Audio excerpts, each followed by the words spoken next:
அனைவருக்கும் மாலை வணக்கம். 129 வருடங்கள் பழமை வாய்ந்த இந்த பள்ளியின் நிர்வாகக் குழுவின் தலைவர் திரு எம்.எஸ். நந்தகுமார் அவர்களே, செயலாளர் திரு என். கஸ்தூரிரங்கன் அவர்களே, பொருளாளர் திரு டி.எஸ். அவர்களே, இந்த பள்ளியின் பவுண்டர் திரு வீரராகவாச்சாரிய அவர்களின் குடும்ப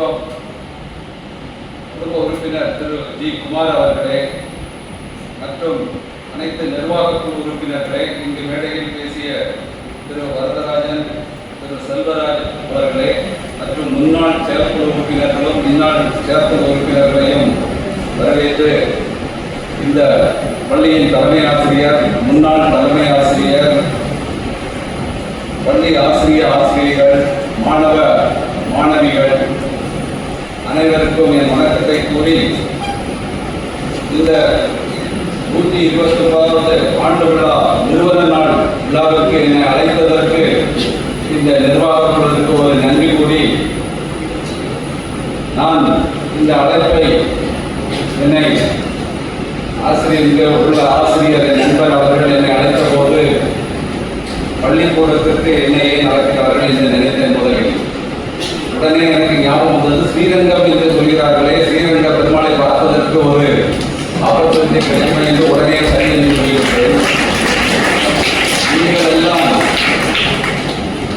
பூலோக வைகுண்டம் என்று சொல்வார்கள் இந்த பூமியை. அந்த ஊரிலே இருக்கும் பள்ளியில் உங்களுக்கு படிக்கும் வாய்ப்பு கிடைத்தது. இந்த ஊரிலேயே பெரும்பாலானவர்கள் வாழ்கிறீர்கள். அவர்களுக்கு கண்டிப்பாக நிறையாசி நிறைய இருக்கும்.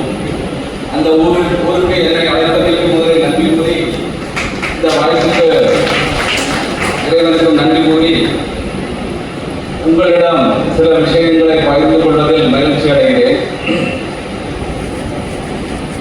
திரு வரதராசன் அவர்கள் பேசுகையில் நம்முடைய முன்னாள் முதலமைச்சர் காமராஜ் அவர்களை குறிப்பிட்டார்கள். காமராஜ் அவர்கள் இட்ட விதை அன்று, அதாவது நமது சுதந்திரம் கிடைத்த சில வருடங்களில் நமது தமிழ்நாட்டில் விதைத்த விதைதான் இன்று தமிழ்நாடு எஜுகேஷன்ல இந்தியாவில் முதல் மாநிலமாக இருக்கிறது. அதற்கு முழு காரணம் திரு காமராஜ் அவர்கள் அன்று சுதந்திரம் கிடைத்தவுடன் ஒரே ஒரு சினாரியோ சொன்னார். ஒரு மாணவனுக்கு எம்எஸ்சி பிஎஸ்சி பிசிக்ஸ் படிப்பதற்கு இடமில்லை. அதனால் அவர்கள் பகுதி படிப்பு, அதாவது மாலை படிப்பையும் கொண்டு வர நினைத்தார். அவர் அன்று ஒரு மாணவன் மாணவி கூட 3 கிலோமீட்டருக்கு மேலே நடக்கக்கூடாது என்று தமிழ்நாடு முழுவதும் 3 கிலோமீட்டர் சரௌண்டிங்குள்ள ஒரு ஸ்கூல் அமைத்தார். அதனால்தான் இன்று தமிழ்நாடு உயர்கல்வியில் சிறப்பாக இந்தியா அளவில் இருக்கிறது. அதுபோல அதற்கும் 50 வருடங்களுக்கு முன்பாகவே இந்த பெரியவர் இந்த இடத்தில் ஒரு பள்ளியை அமைத்திருக்கிறார் என்றால் அவர் அவரோட கண்டிப்பாக அவருக்கும் அவருடைய குடும்ப உறுப்பினர்களுக்கும் இந்த சமயத்தில் கண்டிப்பாக ஒரு நன்றியை எல்லோரும் தெரிவிக்கிறது. அவர்கள் அன்று இந்த விதை இந்த எனக்கு தெரியும், கண்டிப்பாக உலகத்தில் நாசால கூட நிறைய பேர் இந்த பள்ளியில் படித்தவர்களுடைய மாணவர்கள் இருப்பார்கள், கண்டிப்பாக இருப்பார்கள். அமெரிக்கா வளர்ச்சிக்கு கூட இந்த ஸ்கூல் உதவியாக இருக்கும். நிறைய பேர் கண்டிப்பாக எனக்கு தெரியும், இந்த ஸ்கூல்ல படித்ததுனால அமெரிக்கா கூட வளர்ந்தது. இந்தியா வளர்ந்ததற்கு அமெரிக்கா வளர்ந்ததற்கு இந்த ஸ்கூல் காரணமாக இருக்கும். நிறைய இந்தியர்கள் என்னென்றால் நம்முடைய நாட்டில் படித்தவர்களுக்கு இன்னும் வாய்ப்புகளை இல்லாமல் நல்ல படித்தவர்களை மேலை நாடுகள், வளர்ந்த நாடுகள் அதிகமாக உபயோகப்படுத்துகிறார்கள். அதற்கு கண்டிப்பாக 100 வருடத்திற்கு மேலாக இருந்த இந்த பள்ளி கண்டிப்பாக அதில் நிறைய கான்ட்ரிபியூஷன் செய்திருக்கும் என்பது உறுதியான நம்பிக்கை. உங்களுக்கு அப்படிப்பட்ட ஒரு நல்ல சிறந்த பள்ளியில் படிக்கும் வாய்ப்பு கிடைத்ததற்கு, ஆனால் அவ்வளவு பழைய ஸ்கூல் இன்னும் அந்த ஒரு கிரெடென்ஷியல்ஸ் மெயின்டைன் பண்றதுன்னா அதுக்கு கண்டிப்பாக அதனுடைய நிர்வாக குழு உறுப்பினர்கள் கண்டிப்பாக காரணமாக நிர்வாகம் சரியில்லை என்றால் 10 வருடங்கள் அது சீரழிந்துள்ளது. ஆனால் நிர்வாகம் சரியாக இருந்தால் மட்டும்தான்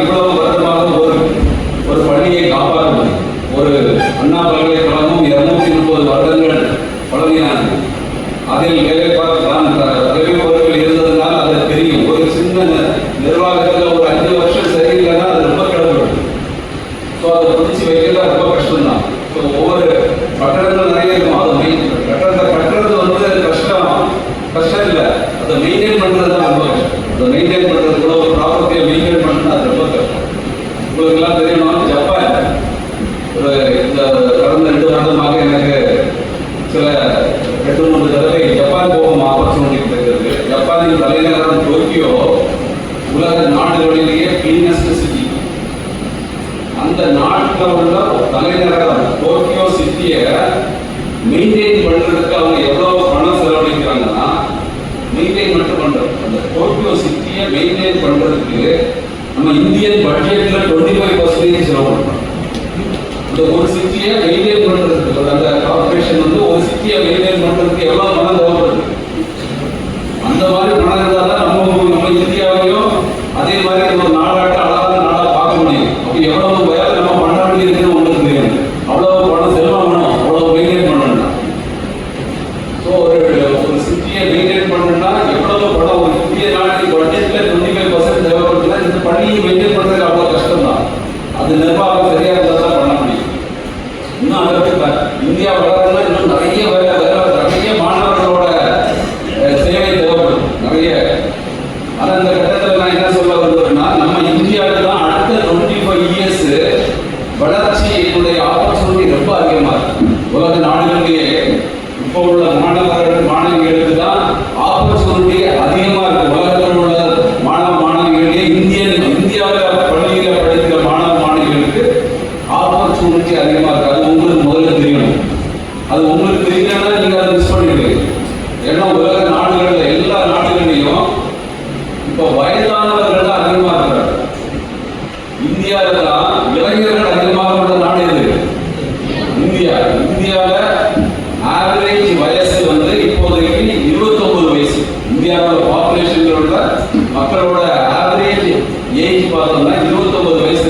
ஜப்பான், ஜெர்மனி நல்ல வளர்ந்த நாடுகள் எல்லாம் பார்த்தாச்சுன்னா ஆவரேஜ் ஏஜ் 48-49. ஸோ அந்த நாடுகள்லாம் இனிமேல் அதுக்கு மேல வளரணும்னா நம்ம இந்திய மாணவர்கள் தான் அது தேவை. இந்தியாவில் உள்ள குழந்தைகள் தான் இந்தியாவை மட்டும் இல்லை வளர்ந்த நாடுகளையும் வளர்க்க அதே இதில் வைக்கணும்னா நம்ம நாட்டு மக்களோட அதாவது இளைஞர்களோட சேவை தான் தேவை. அதனால உங்களுக்கு ஆப்பர்ச்சுனிட்டி எவ்வளவு அதிகமாக இருக்குதுன்னு நீங்க முதல்ல தெரிஞ்சுக்கணும். நீங்க இன்னும் கொஞ்சம் உங்களை பத்தி தெரிஞ்சுக்கிட்டு உங்களோட தகுதியை பத்தி தெரிஞ்சுக்கிட்டீங்கன்னா ஆப்பர்ச்சுனிட்டி அன்லிமிட்டடா இந்தியாவில் மட்டும் இல்லை உலக நாடு முழுவதும் இந்திய மாணவர்களை நம்பிதான் அவங்க நாட்டை காப்பாற்றப்பட முடியும். அது உங்களுக்கு தெரியணும். ஏன்னா உங்களுக்கு என்ன ஸ்ட்ரென்த் இருக்கும். இந்த கண்ட்ரியினோட ஸ்ட்ரென்த் வந்து உங்களோட ஸ்ட்ரென்த். இந்த கண்ட்ரியினோட ஸ்ட்ரென்த் வந்து உங்க கண்ட்ரிக்கு ஒரு ஸ்ட்ரென்த் இருக்கு. அது என்ன strength? It's a youth country. Youth country. அந்த கண்ட்ரியில நீங்க படிக்கிறீங்க. அங்க படிச்சா ஒரு நம்மளோட திறமையை தெரிஞ்சுக்கணும். நிறைய பேர் ஒரு தப்பு பண்ணுவாங்க. எல்லாரும் இன்ஜினியரிங் படிக்கணும், மெடிசின் படிக்கணும் அப்படின்லாம் படிக்கக்கூடாது. நமக்கு என்ன தகுதி இருக்கு, நமக்கு என்ன திறமை இருக்குங்கிறத புரிஞ்சுக்கணும். நமக்கு என்ன திறமை இருக்குன்னு புரிஞ்சுக்கிட்டு அந்த திறமையை இன்னும் கொஞ்சம் வளர்த்துக்கிட்டாங்கன்னா உங்களோட ஆப்பர்ச்சுனிட்டி ரொம்ப அதிகமாக இருக்கும். எல்லாரும் இன்ஜினியரிங் படிக்கிறாங்க, மெடிசின் படிக்கிறாங்க, படிச்சுட்டாங்கன்னா உங்களோட திறமை வெளிப்படாமல் உங்களுக்கு ஒவ்வொருத்தருக்கும் ஒவ்வொரு திறமை இருக்கு. அதனால நீங்க 12th இப்போ நீங்க நிறைய பேர் 10th 11th 12th படிக்கிறீங்க. நீங்க உங்க டீச்சர் ஒரு பிசிக்ஸ் டீச்சர் உங்களுக்கு நல்லா சொல்லிக் கொடுத்துருந்தாங்க, உங்களுக்கு தெரியாமலே உங்களுக்கு ஒரு திறமை இருக்கும். அந்த சொல்லிக் கொடுத்த டீச்சர் எல்லாருக்கும் உங்களுக்கு ஸ்கூல்ல நீங்க 12 வருஷம் படிக்கிறீங்க, ஏதோ ஒரு டீச்சர் உங்களை இன்ஃப்ளூயன்ஸ் பண்ணி நிறைய சொல்லிக் கொடுத்துருப்பாங்க. அது உங்களுக்கு தெரியாது. வெளியே போறவங்க வெளியே போறவங்க தான் எந்த டீச்சர் உங்களுக்கு கான்ட்ரிபியூட் பண்ணி உங்களை டிஃபரெண்ட் ஆகியிருக்காங்கன்னு ஸ்கூல் படிக்கிறவரை தெரியாது. அதுக்கு வெளியில போயாச்சுனாங்க மற்ற மாணவர்களோட நமக்கு ஒரே ஒரு விஷயத்துல மட்டும் நிறைய விஷயங்கள் தெரியும். அது அந்த டீச்சரால தான் உங்களுக்கு அப்போ புரியும். அந்த ஸ்ட்ரென்த்தை வச்சு அந்த ஸ்ட்ரென்த்தை நீங்க இன்னும் அதிகமா பண்ணியாச்சுன்னா நீங்க சக்சஸ்ஃபுல் பர்சனாலிட்டியா ரொம்ப சக்சஸ்ஃபுல்லா இருப்பாங்க. அதனால நான் ஒரு சில விஷயங்களை சொல்றாங்க. முதல் விஷயம் என்னது? உங்களுக்குள்ள திறமையை தெரிஞ்சுட்டு அதுல நீங்க எக்ஸல் பண்ண ட்ரை பண்ணணும். எல்லாரும் சொசைட்டில அதை படிக்க சொல்றாங்க, இதை படிக்க சொல்றாங்கன்னு அதை போய் படிச்சுட்டு இருக்கக்கூடாது. நான் ஸ்கூல்ல எதிர் பண்ண உடனே பார்த்தேன், மற்ற ஸ்கூல்ல எல்லாம் இல்லாத அளவுக்கு விளையாட்டு துறையில ரொம்ப இம்பார்ட்டன்ஸ் கொடுக்குறாங்க. சார் படிக்கும் போதும் நிறைய மாணவிகள் ஸ்டேட் லெவலில் நேஷனல் லெவலில் அச்சீவ் பண்ணியிருக்கிறாங்க. அந்த மாணவிகள் அவங்களோட திறமையை இன்னும் அதிக நிறைய காமிக்கலாம். அந்த கேம்ஸ் லெவலே அதிகமாக காமிச்சா கூட நிறைய ஆப்பர்ச்சுனிட்டி இருக்கு. கலைத்துறைகள் ஆப்பர்ச்சுனிட்டி இருக்கு. ஒவ்வொரு துறையிலையுமே எக்ஸல் பண்ணியாச்சுன்னா நம்ம ஏதாவது ஒரு ஃபீல்டு எடுத்தோம்னா அந்த ஃபீல்டில் அச்சீவ் பண்ணணுங்கிறத நம்ம எய்மாக வச்சுக்கிட்டோம்னா நம்ம ஒரு சாதனையாளராக ஆக முடியும். எல்லாரும் ஏதோ ஒன்று பண்ணுறாங்க, அதில் போய் பண்ணிட்டு கொஞ்சம் படம் ஏன் பண்ணணும்னு நினைக்கக்கூடாது. ஏதாவது ஒரு ஃபீல்டில் எல்லாருக்கும் இறைவன் வந்து ஒரு சக்தியை கொடுத்துருக்காரு. அந்த திறமையை நீங்கள் அதுக்கு மேலே வளர்த்தீங்கன்னா ஒரு உயர்ந்த மனிதனாக வர முடியும். இதுக்கு பிறகு என்னோட அனுபவத்தில் சின்ன விஷயங்கள் அதை நீங்கள் கடைபிடிச்சீங்கன்னா ஒரு ஈஸியாக ஒரு சக்ஸஸ் ஆகலாம். உங்கள் கேரியரில் கண்டிப்பாக சக்ஸஸ் ஆக முடியும். அதாவது இப்போ நாங்கள் படிக்கிற காலத்துல நாலேஜ் தான் இம்பார்ட்டண்ட்டாக இருந்தது. நாலேஜ் இம்பார்ட்டண்ட்டாக இருந்தது. ஒரு கல்லூரியில் பள்ளி படித்து கல்லூரி முடிச்சு போகிறப்ப எவ்வளவு நாலேஜ் இருக்கோ அதுக்கு தக்க பெரிய ஜாப் கிடைச்சிட்டு இருந்தது நாங்கள் படிக்கிறோம். ஆனால் இப்போ எல்லாரோட நாலேஜையும் சாஃப்ட்வேர்லேயே வந்துட்டாங்க. சாஃப்ட்வேர்லேயே ஒரு 100 பேர் நாலேஜபிள் பர்சன்ஸ் இருந்தால் அவங்க சேர்ந்து ஒரு சாஃப்ட்வேரை படிக்கிறாங்க. அப்போ ஒரு மனிதனோட ஒரு நாலேஜ் மட்டும் பத்த மாட்டாங்க. எல்லாரோட நாலேஜையும் சேர்த்து ஒரு சாஃப்ட்வேர்ல கொண்டு வந்துருக்காங்க. அந்த சாஃப்ட்வேரை எப்படி யூஸ் பண்ணணும்னு தெரிஞ்சா உங்க நாலேஜ் thousands ஆஃப் பீப்புள்ஸோட நாலேஜ் டேலண்ட் அதை ஸ்கில்லும் நாலேஜ்ல ஸ்கில் முன்னாடி நாலேஜ் இருந்தாலே ஒரு ஜாப் கிடைக்கும். அப்பெல்லாம் கண்ட்ரி ஸ்லோவா வளர்ந்துட்டு இருந்தது. இப்போ நிறைய பேரோட நாலேஜை எப்படி யூஸ் பண்ணணும்னு தெரியறதுக்கு என்ன பண்ணிட்டு இருக்கு. நீங்க ஹார்ட் ஒர்க் பண்ணி ஒரு சாஃப்ட்வேரை டெவலப் பண்ணாங்க. 100 பேர் பிரைட் இன்ஜினியர்ஸ் இந்த வேர்ல்டு அவங்க டெவலப் பண்ணிருப்பாங்க. அதை எப்படி யூஸ் பண்ணணும்னு தெரிஞ்சிச்சுன்னா அந்த 100 பேரோட நாலேஜ் உங்களுக்கு இருக்கிற மாதிரி இருக்கும்.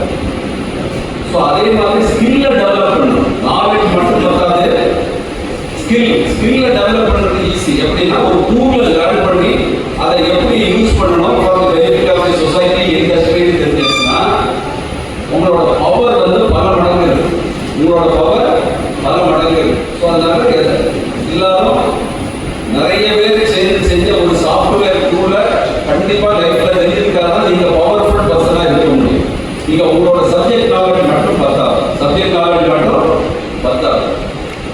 ஆனா ஒரு நாலேஜ் ஸ்கில் இந்த ரெண்டும் இருந்தா கூட நிறைய மாணவர்களுக்கு ரொம்ப நேரம் ஆனதுனால சரி சீஃப் கெஸ்ட் ஏதோ பேசிட்டு இருக்கிறாரு டைம் ஆயிடுச்சுன்னு சொல்லலாம். ஆனா சின்ன விஷயங்கள் இங்க கேட்கறதுனால அது மைண்ட்ல பதிஞ்சிச்சுன்னா அது எப்போதும் யூஸ் ஆகும். அதனால கொஞ்சம் அட்டென்ஷன் கொடுத்து இந்த பாயிண்ட்ஸ் ஞாபகத்தில் வச்சிருக்க. அது எப்போவாவது லைஃப்ல யூஸ் ஆகிட்டே இருக்கு. நாலேஜ் ஸ்கில் சொன்னேன். நாலேஜோட இப்போ இந்த லாஸ்ட் 20 இயர்ஸ்ல இது அதிகம் தேவைப்படுது. ஸ்கில் அதிகமாக தேவைப்படுது. ஸ்கில்லை விட இப்போ இன்னொன்று ரொம்ப அதிகமாக தேவைப்படுது ஆட்டிடியூட். என்ன தேவைப்படுது? ஆட்டிடியூட் இல்லைன்னா அந்த ஸ்கில் நாலேஜ் சீரோ ஆகிடும். ஆட்டிடியூட் இல்லை, அவங்களுக்கு நிறைய நாலேஜ் இருக்கு, ஸ்கில்லையும் டெவலப் பண்ணிக்கலாம். ஆனால் அவருக்கு ஈகோ ஜாஸ்தி ஆயிடுது. அவரோட நாலேஜ் ஸ்கில் யூஸ்லெஸ் ஆகிடும். நாலேஜ் ஸ்கில்லும் கம்பெனில ஃபர்ஸ்ட் இப்போ இன்டர்வியூ பண்றப்ப என்ன பண்றாங்க, நாலேஜ் ஸ்கில்லையும் கூட டெஸ்ட் பண்றாங்க. நாலேஜ் ஒரு மார்க் போடுறாங்க. 100க்கு 70 மார்க் கிடைக்க வாங்குறாரு. ஸ்கில்லுக்கு ஒரு மார்க் போடுறாரு. அவர் 100க்கு 90 மார்க் வாங்குறாரு. அந்த இன்னொருத்தர் ஒரு சைக்காட்ரிக் பர்சன் அவரோட உங்களுக்கு ரூம்ல எதிராக இருந்து அவங்க பேசுற விதம் எல்லாத்தையும் அவர் அப்சர்வ் பண்ணிட்டே இருந்து 1-2 கொஸ்டின் மட்டும் அவர் கேட்பாரு. ஆனா அவருக்கு அந்த எப்படி அசஸ் பண்ணணும், அவரோட ஆட்டிடியூட் அசஸ் பண்ணணும்னு அவருக்கு தெரியும். அந்த 10 நிமிஷம் அவர் உட்கார்ந்துட்டு இருக்கும்போது அவரோட ஆக்ஷனை அவர் பேசுற விதம் எல்லாத்துல இருந்து அவர் கண்டுபிடிச்சுவார். அவர் போட்ட மார்க் 10 மார்க் தான் இருக்குன்னா ஃபார்முலா என்ன? Attitude knowledge mark plus skill mark ஒரு பிராக்கெட் போட்டு multiplied by attitude mark. 90 mark 70 mark average 80 ஆயிடுச்சு. மல்டிப்ளைட் பை 0.1 என்ன ஆயிடுச்சு? 8 மார்க் ஆயிடுச்சு. ஸோ இப்போ ஆட்டிடியூட் 0 ஆச்சுன்னா 90 மார்க் என்ன மாறிடும்? 0 மார்க். ஸோ அது எல்லாருக்கும் தெரியணும். ஆட்டிடியூட் தான் ஃபைனலா ஒருத்தருக்கு வாழ்க்கையில வின் பண்றதுடைய மந்திரம். ஆட்டிடியூட் நல்லா இருக்கிறவங்க எல்லாம் லீடரா வருவாங்க. நாலேஜ் மட்டும் இருக்கிறவங்க, ஸ்கில்ல மட்டும் டெவலப் பண்றவங்க 30-35 வயசு வரைக்கும் ஓரளவுக்கு திறமையா வருவாங்க. அதுக்கு பிறகு அவங்க சொன்னா யாரும் கேட்க மாட்டாங்க.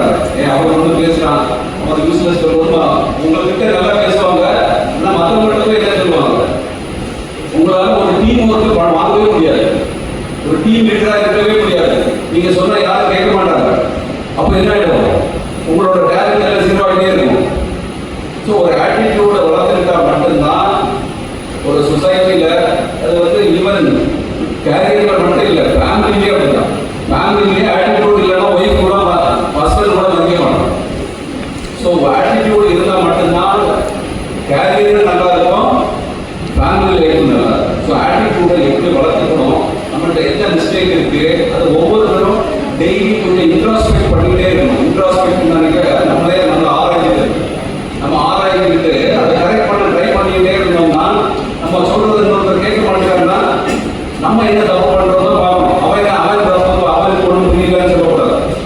நம்ம ஏன் அது நம்மளால அவரை கன்வின்ஸ் பண்ண முடியல, நம்ம பேசுறது இன்னொருத்தர் லிசன் பண்ணாலே நம்ம சக்சஸ்.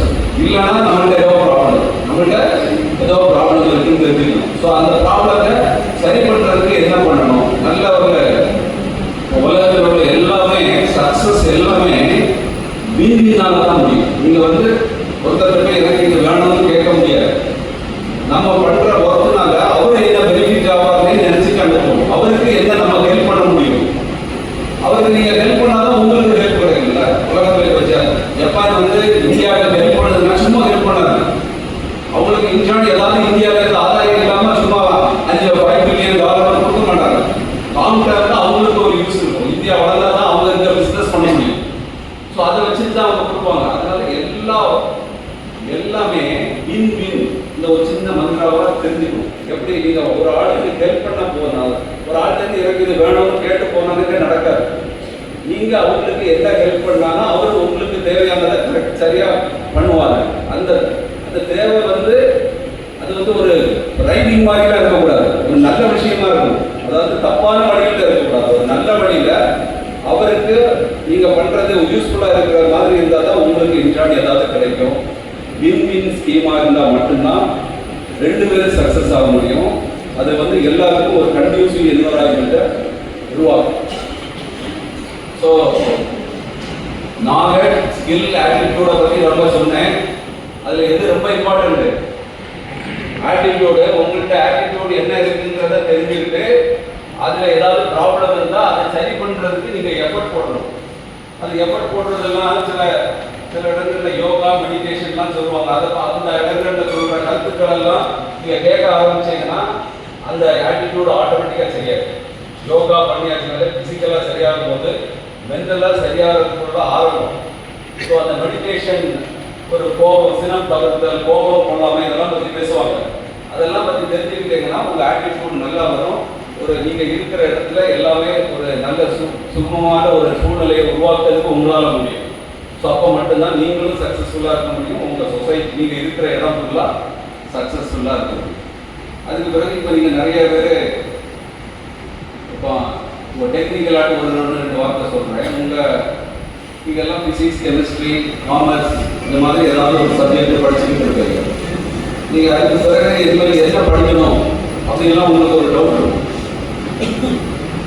இனிமேல் உள்ள ஒரு நெக்ஸ்ட் 20 இயர்ஸுக்கு எல்லா டெக்னாலஜியும் ஆட்டோமேஷன் ஆகும். எல்லா உலகத்தில் உள்ள எல்லா செயலும் ஆட்டோமேஷன் ஆகும். அப்போ ஆட்டோமேஷன் ஆகிறதுக்கு எல்லாருக்கும் இன்ஜினியரிங் வரக்கூடிய எல்லாரும் ஆர்டிஃபிஷியல் இன்டெலிஜென்ஸ், கம்ப்யூட்டர் சயின்ஸில் ஆர்டிஃபிஷியல் இன்டெலிஜென்ஸ் படித்தாதான் படிக்க முடியும்னு நினைக்கிறாங்க. அது மட்டும் இல்லை, ஆர்டிஃபிஷியல் இன்டெலிஜென்ஸுக்கு தெரிஞ்சுக்கணும். ஆனால் எல்லா ஆர்டிஃபிஷியல் இன்டெலிஜென்ஸு, ஆட்டோமேஷன் எல்லாம் நடக்கிறது எல்லா ஃபீல்டுக்கு தான் நடக்குது. எல்லா ஃபீல்டு ஒரு மனிதனுக்கு தேவையான ஒரு ஃபீல்டுனா என்ன, மனிதனுக்கு தேவையான ஒரு துறைனா என்ன, அக்ரிகல்ச்சர். ஃபர்ஸ்ட் தேவை என்னது? அக்ரிகல்ச்சர். அதுக்கு அடுத்த தேவை ஹெல்த். அக்ரிகல்ச்சர், ஹெல்த், எனர்ஜி எல்லாம் ஒரு லைஃப் கம்ஃபர்டபுளாக இருக்கணும்னா என்ன தேவை? எனர்ஜி தேவை. எனர்ஜியை நிறைய யூஸ் பண்ண என்வரான்மெண்ட் டிசாஸ்டர் ஆகிடும். ஸோ என்வரான்மெண்ட்டையும் ப்ரொடெக்ட் பண்ணணும். ஸோ ஒரு agriculture field, health field, health care field, energy, environment, இதெல்லாம் டெக்னிக்கலாக ஒரு மனிதனுக்கு தேவை. அது தவிர ஒரு எல்லா இடங்கள்லையும் இது எல்லாத்தையும் நல்லா பண்ணணும்னா நியூ மெட்டீரியல் தேவைப்படும், மேனுஃபேக்சரிங் மெத்தட் தேவைப்படும். ஸோ அது அடுத்த ஃபீல்டு, மெட்டீரியல்ஸ் அண்ட் மேனுஃபேக்சரிங். இந்த எல்லா ஃபீல்டும் ஆட்டோமேஷன் ஆகணும்னு நினைக்கிறேன். இப்போ தான் artificial intelligence, data science, machine learning, IoT இந்த மாதிரி ஃபீல்டுலாம் நிறைய வருது. எல்லா ஸ்டூடெண்ட்ஸும் 12th முடிஞ்ச பிறகு எல்லாரும் எனக்கு ஆர்டிஃபிஷியல் இன்டெலிஜென்ஸில் தான் சீட்டு வேணும்னு கேட்டுட்டு போகிறாங்க, இன்ஜினியரிங் படிக்க வரவங்க. ஆனால் அது மட்டும் இல்லை, அது ஒரு டூல் தான். அந்த டூலை ஏதாவது ஒரு ஃபீல்டு டொமைன் நாலேஜ் இருந்தால் மட்டும்தான் அதில் நீங்கள் இன்ஸ்ட்ரக்ட் பண்ணி மொத்தமாக ஆட்டோமேஷன் பண்ண முடியும். அதனால ஃபர்ஸ்ட் வந்து ஏதாவது ஒரு டொமைன், ஈவன் பிகாம், இப்போ காமர்ஸ் படிக்கிறீங்கன்னா பிகாம்ல ஒரு அக்கௌண்டிங், ஃபினான்ஸ் லெவல், அது மாதிரி லைன்ல எல்லாத்தையும் தெரிஞ்சுக்கிட்டேன்னா அந்த ஃபீல்டில் ஆட்டோமேஷன் பண்ணுறதுக்கு ஆர்டிஃபிஷியல் இன்டெலிஜென்ஸ் அடிஷனலாக தேவை. அதனால நாங்கள் இப்போ இன்ஜினியரிங்லாம் என்ன பண்ணிட்டோம், எல்லாமே ஒரு மேஜர் டிகிரி மைனர் டிகிரி கொண்டு வந்துட்டோம். மேஜர் டிகிரி வந்து ஒரு சிவில் இன்ஜினியரிங்ல பண்ணுறோன்னா மைனர் டிகிரி கம்ப்யூட்டர் சயின்ஸில் இருக்கு. மேஜர் கம்ப்யூட்டர் சயின்ஸில் இருந்தாச்சுன்னா ஒரு மைனர் டிகிரி வந்து ஒரு எலக்ட்ரிக்கல் ஏதாவது ஃபீல்டில் டொமைன் நாலேஜ் இருக்கும். ஸோ ஒரு மல்டி டிசிப்ளினரி நிறைய ஆல்ரவுண்ட் நாலேஜ் இருக்கிறவங்க தான் லீடராக வருவாங்க. ஸோ ஒரே ஒரு டொமைனில் நாலேஜ் மட்டும் இருந்தால் பத்தாது, ஒரு இன்னோவேஷன் அதெல்லாம் பண்ண முடியாது. ஸோ இனிமேல் இந்த நிறைய விஷயங்களை சேர்த்து தெரிஞ்சுக்கணும். ஏதாவது ஒரு துறையில் எக்ஸ்போர்ட் ஆகணும், நிறைய விஷயங்களை தெரிஞ்சுக்கணும். அப்படிப்பட்டவங்க தான் சக்ஸஸ்ஃபுல் பர்சனாக இருக்கும். மல்டி டிசிப்ளினரியில் இருந்தால் தான் ஒரு இன்னோவேஷன், ஒரு ப்ராடக்ட் டெவலப்மெண்ட் அதெல்லாம் நடக்கும். அதனால நீங்க எல்லா துறையிலையும் ஏதாவது ஒரு ஃபீல்டு, உங்க டீச்சர் யாராவது ஸ்கூல்ல படிக்கிறப்பவே உங்களை நல்லா இம்ப்ரெஸ் பண்ணிருப்பாங்க. அந்த ஒரு மாணவனுக்கு ஒரே ஒரு டீச்சர் போதும் அவனை சேஞ்ச் பண்றது. அவனோட பேசிக்கா எப்படி படிக்கணும்னு சொல்லி கொடுத்தா போதும். ஹவு டு லேர்ன் பண்றது சீக்கிரம் கிடைக்காது. ஒரு நல்ல டீச்சர் வந்து ஒரே ஒருத்தரோட லைஃபை மாற்ற முடியும். ஹவு டு லேர்ன், ஒரு ஃபண்டமெண்டலா எப்படி எதை படிக்கணும்னு படிச்சா அவங்க எல்லாமே எப்படி படிக்கணும்னு தெரிஞ்சிடும். நீங்க படிக்கிறப்ப வாட்னு மட்டும் தெரிஞ்சாச்சுன்னா, நான் ஒரு ஃபார் எக்ஸாம்பிள் நான் மெக்கானிக்கல் இன்ஜினியர், ஒரு மாணவன் இந்தியாவில் எங்க படிச்சுட்டு வந்தாலும் 5 நிமிஷம் அவர்கிட்ட பேசினா 5 நிமிஷம் பேசியாச்சுன்னா அவர் பிஇ அவர் இன்ஜினியரிங் படிக்கிறப்ப மெக்கானிக்கல்ல எவ்வளவு பர்சன்டேஜ் மார்க் வாங்கிடுவாங்க எனக்கு சொல்ல முடியும். அவர்கிட்ட ஏதாவது அவருக்கு இன்ட்ரெஸ்டான சப்ஜெக்ட் மெக்கானிக்கல் என்னன்னு கேட்பேன். அதில் நான் வாட்னு ஒரு கொஸ்டின் கேட்டாச்சுன்னா அவருக்கு ஆன்சர் பண்ணிட்டாருன்னா அவருக்கு ஒரு 55 மார்க் கிடைச்சிருக்கும் அந்த டிகிரியே. அதுக்கப்புறம் அதே கொஸ்டின்ல ஒய்னு கேட்பேன், அதுக்கு ஆன்சர் பண்ணியாச்சுன்னா அவருக்கு 70% மார்க் வாங்கியிருப்பாங்க. அதுலேயே அதே கொஸ்டின்லேயே கவுன்னு கேட்கணும், கவுக்கு அவருக்கு ஆன்சர் பண்ண தெரிஞ்சிச்சுன்னா ஒரு 85 மார்க்ஸ் வாங்கியிருப்பார். அதுக்கப்புறம் அதை வச்சுட்டு ஒரு இன்ஃபர் பண்ணுறதுன்னு தெரிஞ்சுட்டாருன்னா அவருக்கு எப்படி எல்லா சப்ஜெக்டையும் படிக்கணும்னு தெரியும். அப்போ அவர் 95% மார்க் வாங்கியிருப்பார். ஒரு டெப்த், ஒரே ஃபீல்டுல என்ன டெப்த் வரைக்கும் போக தெரியுதுன்னு தெரிஞ்சுட்டு அவரோட திறமையை 5 நிமிஷத்துல கண்டுபிடிச்சிடலாம்.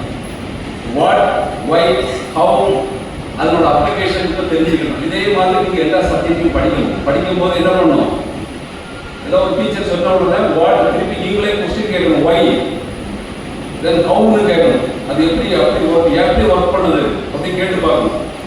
அதுக்கு அது மாதிரி சிமிலர் ஒரு அனாலஜி யூஸ் பண்ணி வாழ்க்கையில எல்லாம் நடக்கிறது எல்லாமே வாழ்க்கையில நடந்துகிட்டே இருக்கு. வாழ்க்கையில அதே மாதிரி என்னத்தை அனாலஜி பண்ணி அதே மாதிரி என்ன நடக்குதுன்னு பார்த்தாச்சுன்னா உங்களுக்கு அந்த சப்ஜெக்டோட டெப்த் ஒரு அனாலஜி பண்ணி ஒரு இதை புரிஞ்சுக்க தெரியும். அதுதான் ஒரு இன்ஃபரன்ஸ் பண்ணுறது. எல்லாமே உலகத்தில் நீங்க படிக்கிற எல்லா சப்ஜெக்ட், எனி சப்ஜெக்டினோட அல்டிமேட்டை வந்து ஹியூமன் சிஸ்டத்திலேயே நமக்கு வந்து வேதாந்தர் சொல்லியிருக்காரு, உலகத்தில் யூனிவர்சிட்டியில் என்னெல்லாம் இருக்குதோ அது எல்லாம் மனுஷனே இருக்குதுன்னு வேதாந்தர் சொல்லியிருக்காரு. அவர் எப்படி அவர் அப்படி சொன்னாரு, நீங்க நிறைய ரிசர்ச் பண்ணவங்க தான் முடியும். அவங்க எப்படி அப்படி சொன்னாங்க, எல்லா உலகத்தில் உள்ள எல்லா நாலேஜும் மனுஷனுக்கு இருக்குது. அதை தேவையான லைஃப்ல கரெக்டாக எடுத்து தெரிஞ்சவங்க பெரிய ஆளாக. ஸோ யூனிவர்சிட்டியில் உள்ள எல்லா சக்தியும் நம்ம உடம்புல உள்ள எத்தனை ஆர்கன்ஸ் எப்படி ஒர்க் ஆகிட்டு இருக்குது, யூனிவர்சிட்டியில் உள்ள பவர் எல்லாம் எல்லா ஹியூமன் பீயிங்லையும் இருக்கும். ஆனா அது எல்லாம் தூங்கிட்டு இருக்கும். அதை நம்ம எழுப்பி விடணும். ஸோ அதுல ஏதாவது ஒரு ஃபீல்டுல நீங்க எக்ஸ்போர்ட் ஆகணும்னாக்க அதனோட எண்ணங்களை பற்றியே, அதாவது என்ன சொல்லுவாங்கன்னா, நீங்க ஏதாவது ஒரு சிந்தனை, ஒரு எண்ணம் வருது, அந்த எண்ணத்தை எப்படி செயல்படுத்தணும்னு சொல்லியாச்சுன்னா என்ன பண்ணுவீங்க, உங்க மைண்ட் இன்டெலெக்ட் ஒர்க் ஆகும். தாட்ஸ் வரும்.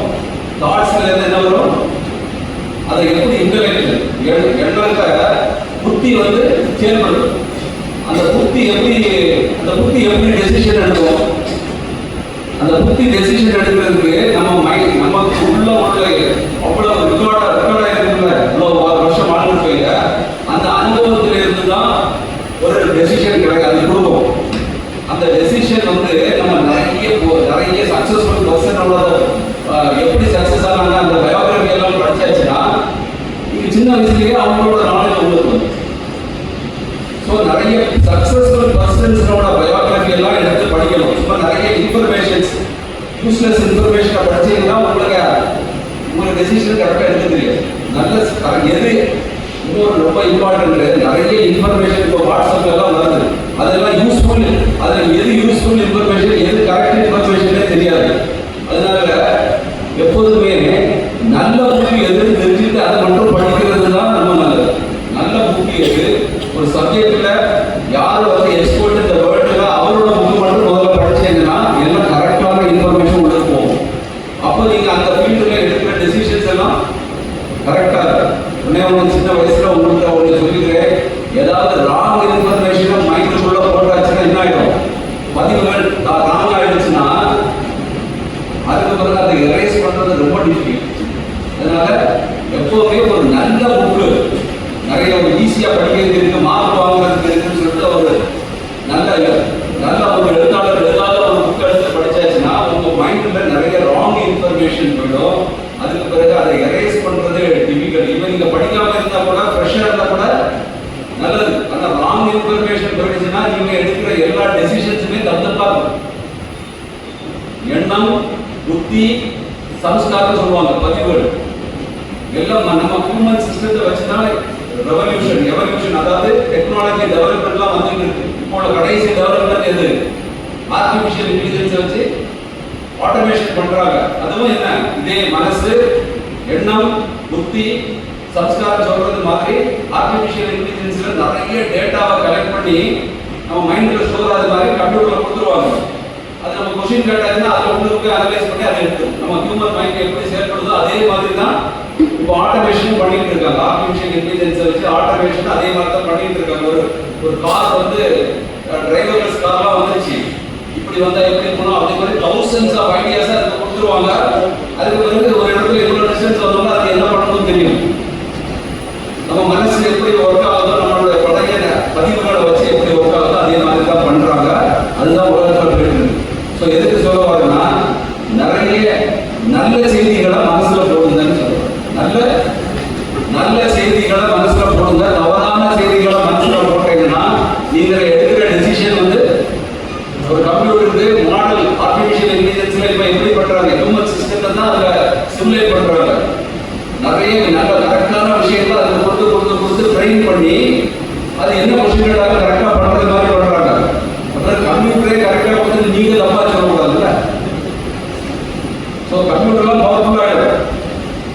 நான் கொஞ்ச நாட்கள்ல இப்போ லாஸ்ட் ஒரு 200 வருஷமா தான் டெக்னாலஜிக்கல் டெவலப்மெண்ட் எல்லாம் நடந்துருக்கு.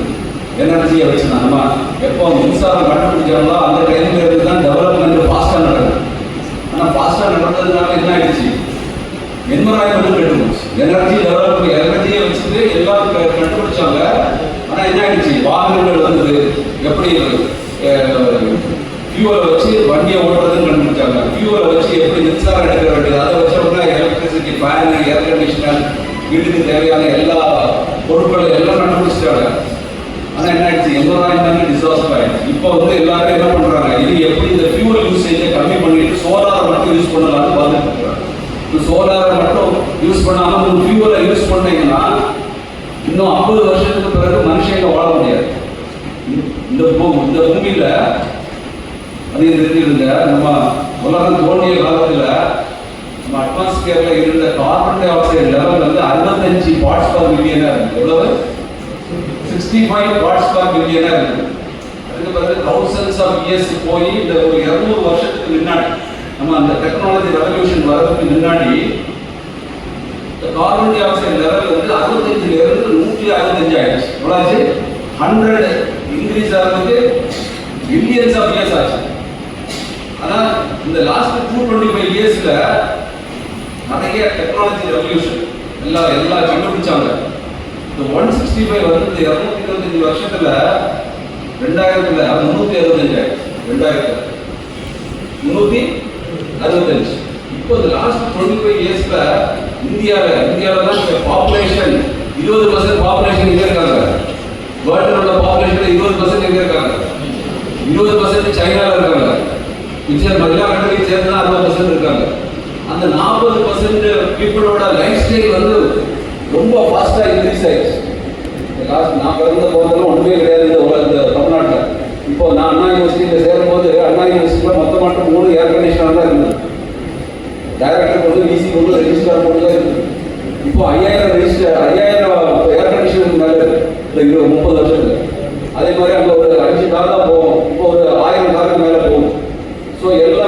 லாஸ்ட் 30 இயர்ஸ்ல தான் நடந்தது. தமிழ்நாடு இல்லை மற்ற இந்தியா ஃபுல்லா டெவலப்மெண்ட் நடந்தது இந்த லாஸ்ட் 30 இயர்ஸ்ல தான். இன்னும் நிறைய பேருக்கு இன்னும் இந்திய பாப்புலேஷன்ல 16% பாப்புலேஷனுக்கு இன்னும் எலக்ட்ரிசிட்டி இல்லையா இந்த நார்த் ஈஸ்டர்ன் ஸ்டேட்ஸ்ல எல்லாம். ஸோ அவங்களுக்கு பவர் கொடுத்து இங்க உள்ள மக்களுக்கு லைஃப் ஸ்டைல் இன்க்ரீஸ் ஆச்சுன்னா என்ன ஆயிடும்? இந்த லாஸ்ட் 25 இயர்ஸ்க்கு அந்த 365 வந்து 425 ஆயிடுச்சு. எவ்வளோ 425 parts per million carbon di oxide லெவலை வச்சுதான் நம்ம எர்த் வந்து அட்மாஸ்பியர் எப்படி டீக்ரேட் ஆகுதுன்னு சொல்றாங்க. இந்த லெவல் 600 ஆயாச்சுன்னா இப்போ எவ்வளோ இருக்கு? 420 இருக்கு. இப்போ almost every year 3 ppm increase ஆகிட்டு. இது 600 ஆயாச்சுன்னா இந்த பூமியில மனுஷன் யாரும் இருக்க மாட்டான், வாழ முடியாது. அந்த மாதிரி ஆயிடும். அதுக்கு முன்னாடி நிறைய பறவைகள் விலங்குகள்லாம் எக்ஸ்டிங்யூஷ் ஆகிடும். ஸோ மனுஷனே வாழ முடியாத நிலைமை எப்போ வரும்? 600 ppm வந்துச்சுன்னா ஒரு வருஷத்துக்கு இப்போ எவ்வளோ இன்க்ரீஸ் ஆகிட்டு இருக்கு? 3 ppm. அப்போ எத்தனை வருஷம் இருக்கு? 50-60 வருஷம் தான் இருக்கு. ஆனால் சயின்டிஸ்ட் வந்து இப்போ வந்து இந்த பூமியில் உள்ள ஃபியூவல் எல்லாம் எப்படி எரிக்காம சோலாரை வச்சு எனர்ஜியை கொண்டு வரணும்னு நிறைய ரிசர்ச் பண்ணி கொண்டு வந்துட்டு இருக்காங்க.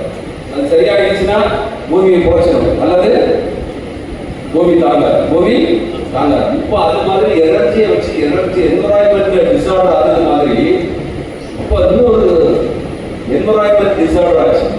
இப்போ என்ன நடந்துட்டு இருக்கு? சொசைட்டல் டிசார்டர் நடந்தது. சொசைட்டல் இப்போ இந்த chat GPT, WhatsApp, all social media எல்லாம் வந்ததுனால எல்லா தவறான ராங் மெசேஜ் சின்ன பிள்ளைங்களுக்கு மனசுல ஏறிட்டு இதுல சொசைட்டல் டிசார்டர். அது மட்டும் இல்லை, இவங்க இப்போ ஒரு நெக்ஸ்ட் 20 இயர்ஸ்ல எல்லாம் உலகத்தோட எல்லாமே ஆட்டோமேஷன் ஆக போகும். என்ன ஆகுது? ஆட்டோமேஷன் ஆயாச்சுன்னா மனுஷனோட பேச மாட்டான். மனுஷன் யாரோட பேசுவான்? மிஷினோட தான் பேசுவோம். மிஷினோட பேசிக்கிட்டு இருந்தா என்ன ஆகும்? ஒரு கண்டினியூஸ் அட்மாஸ்பியர், ஒரு ஹாப்பினஸ்லாம் இருக்காது. அப்போ நிறைய மக்கள் இப்பவே நிறைய டெவலப்டு கண்ட்ரிலாம் சைக்காட்ரிக் டாக்டர் வந்து அதிகமாகவே இருக்காங்க. ஏன்னா பேஷண்ட் அதிகமாக இருக்கு. ஸோ இது வந்து எதுக்கு லீட் பண்ணோம்? Societal disorder. So technology energy revolution வரும்போது என்வரான்மெண்டல் டிசார்டர் வருது. ஆட்டோமேஷன் வரும்போது என்ன டிசார்டர் ஆகும்? சோஷியல் டிசார்டர் வரும். அதை வந்து நீங்க ஃபர்ஸ்ட் புரிஞ்சுக்கிட்டாங்கன்னா நீங்க டிசார்டர் ஆகாம பார்த்துக்கணும். புரியுதுல? ஸோ சொசைட்டி வந்து டிசார்டர் ஆகிட்டு இருக்குன்னு உங்களுக்கு தெரியாம இருந்தா நீங்களும் டிசார்டர் ஆகிடும். ஸோ சொசைட்டி டிசார்டர் ஆகிட்டு நம்ம அதில் போய் விழுந்துடக்கூடாது. எல்லாருக்கும் தெரியணும், எல்லா யங்ஸ்டர்ஸ்க்கும் தெரியணும். அதில் போய் விழுந்துட்டீங்கன்னா யூ கேனாட் கம் அப். நிறைய அடிக்ஷன்லாம் இருக்கு. இப்போ இதே மாதிரி ஒருத்தருக்கும் பசங்கள்லாம் நல்லா விளையாடுறவங்க தனியாக இருந்தாலும் என்ன ஆகும்? எதுலையோ போய் அடிக்ஷன் ஆகிடும். ஏதோ ஒரு ராங் ஹேபிட் வந்துச்சுன்னா அதுக்கு பிறகு உங்களுக்கு திருப்பி எதிர்க்க முடியவே செய்யாது. அது எதிர்த்து வெளியில் வரணும்னா சில பரவல் உண்மையாக இருந்தாலும் சில வெளியில் வர முடியும், அதெல்லாம் வெளியே வர முடியாது. அதில் போய் அடிக்ஷன் ஆகிட்டு ஒரு பணத்தில் விழுந்துருவாங்க. So drug addiction, liquor addiction, நிறைய கேம்பிளிங்கில் கூட நிறைய சின்ன வயசுலேயே அடிக்ஷன் ஆகிடுறாங்க. இதே மாதிரி எதிரியாவது அடிக்ஷன் ஆகிடக்கூடாது. நான் நல்ல ஆட்டிடியூடாக கொண்டு வரணும்னு சொன்னேன். அதை விட ரொம்ப இம்பார்ட்டன்ட் அடிக்ஷன் ஆகும். பணத்தில் போகாம இருக்கிறது ரொம்ப இம்பார்ட்டன்ட்ல. எந்த சின்ன வயசுல இப்போதான் அடிக்ஷன்ல ஸ்கூல் ஸ்டூடெண்ட்ஸே நிறைய பேர் ஆகிறாங்க. உங்க ஸ்கூல் அப்படிலாம் இருக்கா? ஸ்ரீரங்கத்தில் இருக்கிறதுனால கண்டிப்பா இருக்காது. அதே மாதிரி எந்த அடிக்ஷனும் ஆகிடக்கூடாது. எந்த அடிக்ஷன் ஆனால் அதுதான் உங்களுக்கு மட்டும் ப்ராப்ளம் இல்லை. உங்க பேரண்ட்ஸ், உங்க ஃபேமிலி எல்லாரும் சஃபர் ஆவாங்க. நீங்களும் கடைசி சஃபர். முதல்ல சஃபர் ஆக உங்களுக்கு தெரியாது, கடைசி தான் நீங்க சஃபர் ஆக உங்களுக்கு தெரியும். யாரும் உங்க பக்கமே வரமாட்டாங்க. அதனால அடிக்ஷன்ங்கிற ஒண்ணு அதெல்லாம் என்னன்னு ஃபர்ஸ்ட் தெரிஞ்சுக்கணும். சோஷியல் டிசார்டர்னா என்ன, குட் ஆட்டிடியூடை எப்படி டெவலப் பண்ணணும், ஒரு நல்ல ஒரு கேரியர்ல நல்ல வரணும்னா என்ன ஆப்பர்ச்சுனிட்டி இருக்குன்னு தெரிஞ்சுக்கணும். மல்டி டிசிப்ளினரி டேலண்ட்டை நீங்க கிரியேட் பண்ணிக்கணும். மல்டி டிசிப்ளினரி டேலண்ட் ஏதாவது ஒரு ஃபீல்டில் எக்ஸ்பர்ட் ஆகணும். மற்ற ஃபீல்டை பற்றி நாலேஜ் இருக்கணும். எப்போதுமே நல்ல புக்ஸ்களை மட்டும் படிக்கணும். ஏதோ வாட்ஸ்அப் மெசேஜ் எல்லாம் சும்மா படிச்சு நம்ம மைண்டை கரெக்ட் பண்ணிட்டு இருக்கக்கூடாது. நம்ம மைண்டை கரெக்ட் பண்ணியாச்சுன்னா உங்களோட எண்ணங்களுக்கு புத்தி வந்து சரியா டெசிஷன் எடுக்காது. ராங் மாடலாக கொடுத்தது மாதிரியா புரிஞ்சுல? ஸோ எனக்கு இந்த ஒரு 250 மாணவர்களோட பேச வாய்ப்பளித்தமைக்கு நிர்வாகத்துக்கு நன்றி சொல்லி இந்த கடவுளுக்கு நன்றி